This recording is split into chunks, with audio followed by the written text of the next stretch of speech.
My name is Jackson Wathen, and this is how I applied Aristotle's three proofs into my initial business proposal draft.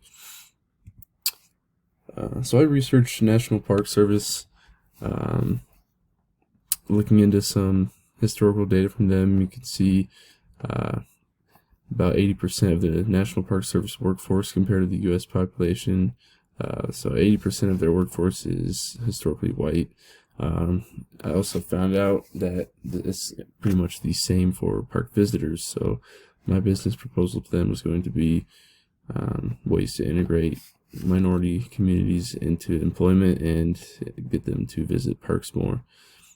The way I used logos here was just looking at some of the facts and historical data, using this to show them, this is what's going on, and laying out some of the facts, like having a staff consisting of more than 80% identifying as white, and another one was 1/4 of the monuments in the parks are only 1/4 of the monuments in the parks are people of color, or so that is the way I showed logos within my business draft proposal. In the next draft, I want to use pathos a little more. I want to use this to appeal more to the emotions of the minority communities, maybe encouraging them to get involved with showing them examples of the impact that they can have on national parks and National Park Service.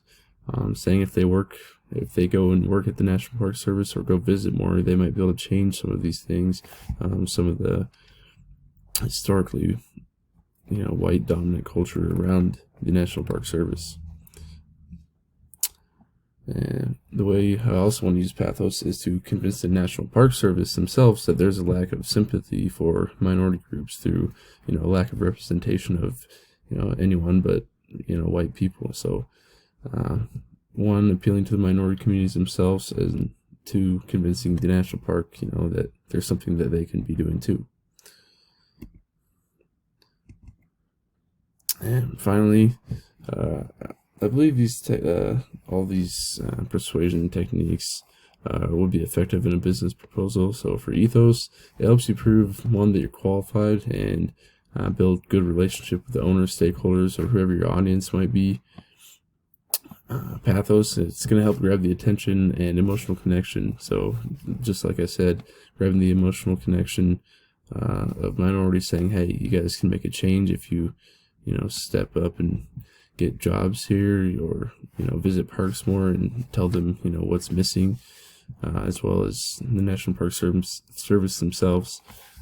And then logos, it backs up the claims that you make during your argument.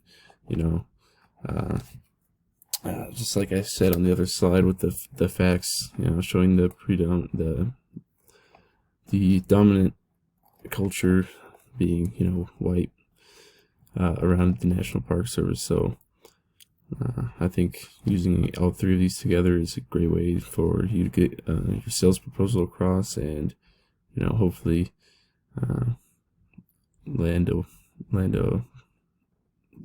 client. So thank you.